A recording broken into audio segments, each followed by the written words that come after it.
urang lamun nyaritakeun wali abdal teh yartahiluna limakanin ila makanin akhar wa yakhtalifuna fi surati.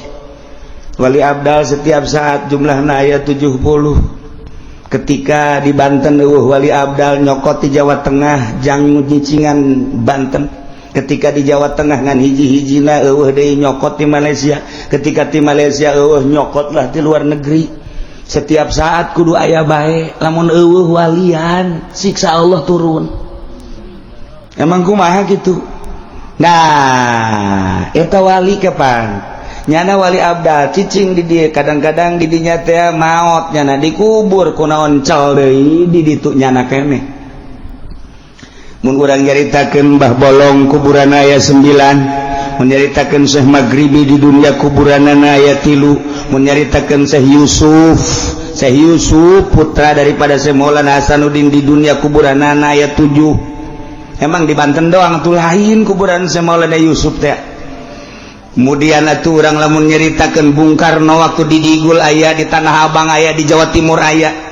Kurang lamun nyaritakeun belah dia ngan teu meunang dipanjang-panjang we cerita Gus Dur waktu kerja Australia pas kebenaran Syekh Munawir Kiai Munawir maot aya di ditu. Ketika aya nu nelepon penting dijawab ku Gus Dur di imahna, padahal Gus Durna keur di imah saha nu ngajawab. Ieu urang keur carita keanehan-keanehan. Geus urang lulah leuwih teuing nyaritakeun ieu mah tah wali bae bisa ruh hiji bisa mencala putra mencala putri. Tuan Syekh Abdul Qadir bisa jadi 40. Abu Hasan As-Sadzili bisa jadi dia kisona 12 trak. Emang kumaha gitu. Malaikat Jibril alaihi salam ku Gusti Allah. Malaikat datang ke Kangjeng Nabi bisa ngarupa Hidayatul Kalbi. Padahal jangjangna sabelah 600, sabelah ieu 600. Ketika datang ke Kangjeng Nabi ngarupa seorang sahabat nu pangkasepna ngaranna Hidayatul Kalbi, leutik biasa semampai, kasep luar biasa. Eta jangjang nu 600 ka mana? Ketika dipertanyakan ketika nyana ngarupa Hidayatul Kalbi eta ka mana nu aslina? Eta apa lain malaikat Jibril, urusan Allah. Ruh hiji malaikat Jibril bisa 2, bisa 3, bisa 4. Maha kawasa Allah. Nu mantak ge Allah babarieun ketika endek nyieun wali Allah. Urang lamun nyaritakeun Gus Dur beuki dahar, Gus Dur beuki hurau-gurau, Gus Dur beuki lah tapi ku Allah diangkat. Tanda kewalianana aya geus ulah hese-hese tanda kewalianana loba lah. Tetapi kan lamun deuleu sosokna kitu bae urang. Urang ge lamun kabeneran hirup babarengan jeung tuan Syekh jeung Syekh Maulana Hasanuddin pasti bae kahirupanna biasa bae. Tapi kapan karomana lain lalagan. Urang lamun babarengan jeung Syekh Syarif Hidayatullah meureun biasa bae wali teh. Ya eta mah urusanna batin, urusan Allah. Lamun urang nyaritakeun tentang wali aya nu di gunung bae, anu di leuweung bae, aya nu teu daek gitu bergaul jeung masyarakat, eta mah wali-wali anu leutik pangkatna. Nu di gunung bae, wali teh di leuweung bae, wali di jero imah bae, wali leutik pangkatna. Lantaran nyana teu ngurusan umat. Wali nu istimewa mah nyana diangkat jadi wali, umat kaurus ku nyana. Emang geus kitu bae diciptakeun ku Gusti Allah, teu boga kasieun, teu boga kariweuh, teu boga kaprihatin. Nyana mah seakan hirup babarengan jeung Allah, ngan ditugaskeun ku Allah titah nyampekeun ka umat. Hampangeun Gusti Allah mah jelemana nyana daharna beuki tapi peuting hudang babari. Ras ka diri urang, peuting molor bae. Maca Quran saayat heuai. Ngadaengkeun ngaji mun teu bari ngopi teh jalan. Dek ngaji geus pas ini jeung tukang wuduk heula. Dan lain-lain sebagai jauh amat sih urang mah kos kitu amat sih. Ketika salat asana bareurat amat. Neuleuh nu berjamaah asing urang mah. Oh sakos kitu urang mah sakitu diberena ku Gusti Allah. Lamun nu diangkat ku Gusti Allah atuh babarieun jeung hampangeun. Naon hesena tuh sabenerna mah teu kudu make babacaan tapi Allah selalu mere babacaan. Baca eta peureum Kanjeng Nabi Nuh set di luhur laut. Baca eta lengkah ngalegaan. Baca eta embung ngalengkah cek Kanjeng Nabi Nuh ka ulama tapi hayang datang bae. Cidalah ke Kanjeng Nabi Nuh tah di negara ke negara dek dakwah tah ditiup ku angin di India datang ke Mesir brak datang percis koski pudoli ku hari atuh nu kumaha atuh ai baheula makan make babacaan ku hari mah nyana mah make bensin berangkat di dia Karangkas Bitung saya datang plak we ka dieu mantap ku harus mengetahui dong harga bensin mahal bodem habek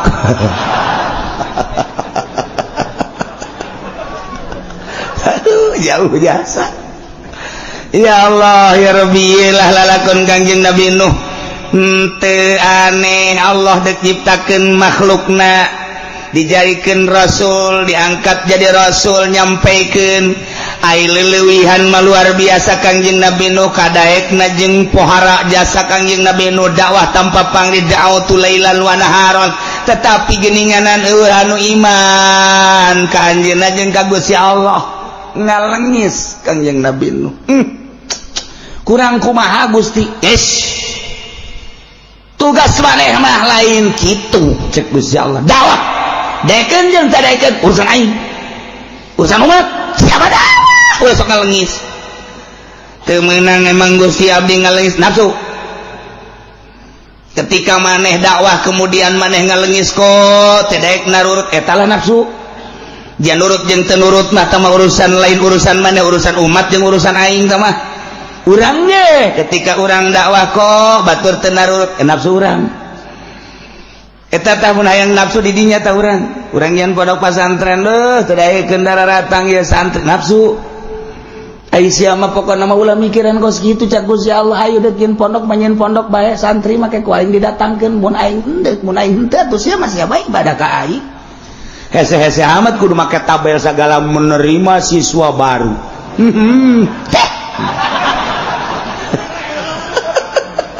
Selain karena Allah sama kos itu mah tuh nanahonan ieu mah lamun deuk ikhlas kos gitu mah ngaranna teu ikhlas pek bahaya indek mah ketika orang dakwah aju hayang dituturkeun eta lah nafsu di dinyana nu kudu diomean ku urang tuh aya perbedaan urang jeung kiai anu ku haju urang na bendu eta lah nafsu ngaranna perbedaan puasa bae ge datang ka kuari teu nanyambung aing mah dinya asal aya kiuci bae ge naon beda puasa jeung aing kunaon sih ibadah ka Allah nu deuk dari mana Allah kok bendu ka kula mah teu pernah bendu ka sasaha ge adapun perbedaan itu masing-masing bae ge Allah nu narimana aya nu embungeun datang ka imah kula teu hayang aing mah ka imah kiuci kajian kumaha datang ka paeh aing mah enar karugi-rugi sia goblok jia turik naon aing mah rugi henteu naon henteu ngan paling aing mah teu dibere jeruk doang ku sia tuh rugi kabehan mah tungtung nama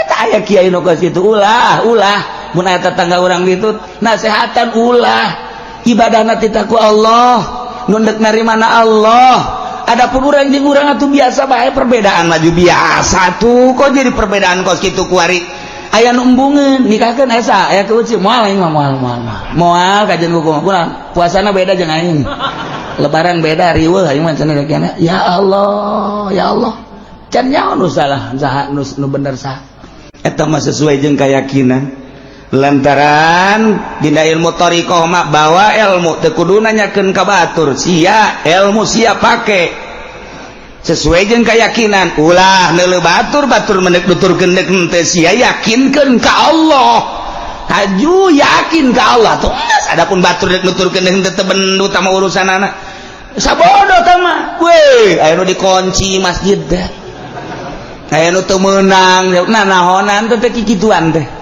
geus bae hayu ulah sok aju bendu eta kadanya ka ceulik kula nikahkeun aya kieu sih main moal teh hayang kapanggih emang kunaon sih kos musuh bae bong beda lebaran jeung aing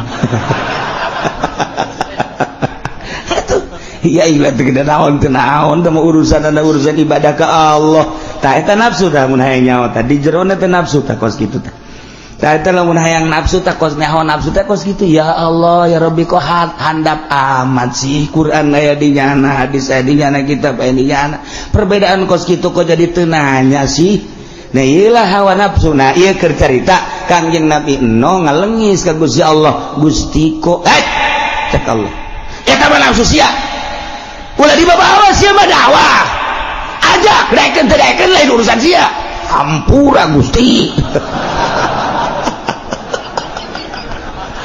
Aduh salah cek Kangjeng Nabi loh salah sujud Kangjeng Nabi loh cerik ngalih mantek Nuh ngaranna loba kasalahan cerik asal ngadoa cerik Kangjeng Nabi Nuh masyaallah. Kaum kaulateh ye laisa bi dhalalah teu sasar teu salah kaula mah ngajakan teh ibadah ka Allah lantaran kula walakinni rasulun min rabbil alamin utusan pangeran uballigukum risalati rabbi kaula nyampaikeun ka anjeun kana risalah pangeran kaula ieu perintah laksanakeun ieu larangan jauhan wa ansahu jeung kaula nganasehatan dengan berharap supaya bareres baragus wa alamu minallahi ma la ta'lamun nu maneh teu nyaho kaula mah dibere nyaho ku Gusti Allah mun deuk aya siksa bakal dibere ku Gusti Allah nyaho mun deuk aya panas bakal dibere ka nyaho ku Gusti Allah mun deuk aya hujan bakal dibere ka nyaho ku Gusti Allah eta mah urusan kaula jeung Gusti Allah lantaran kula diangkat jadi rasul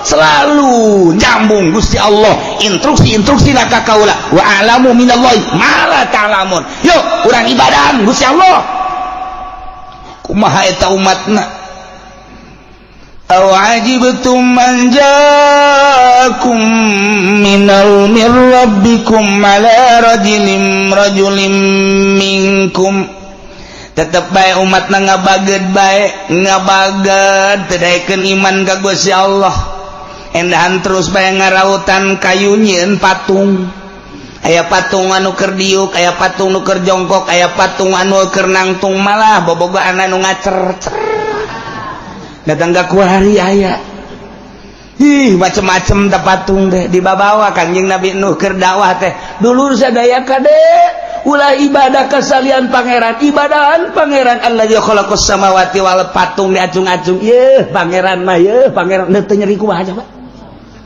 ya Allah ya Rabbi patung di ais naon Nuh ngomong coba deui ubudullah coba deui nu bedas ubudullah nu bedas ubudullah ibadah sia ka Allah ye pangeran mah ye patung nyerin teh coba ya Allah ya Rabbi lain lalagan nuan Kangjeng Nabi begitu ngadenge di sok Kangjeng Nabi Nuh can sabaraha tuh ngabubungah ka hate Kangjeng can sabaraha horenganan dibandingkeun jeung Kangjeng Nabi Nuh mah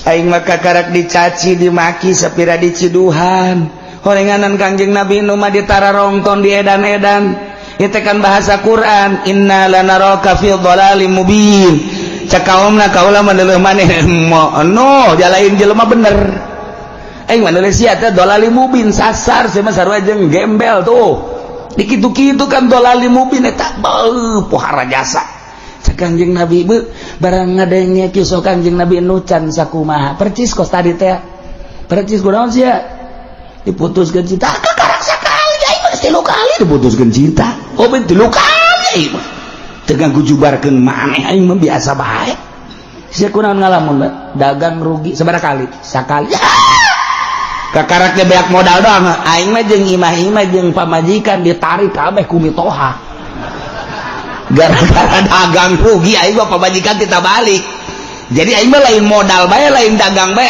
anak pamajikan wabeh disita ku mitoha aju kuari atuh aing mitoha anyar can sakumaha sia mah pen sakitu mah tenang bae lah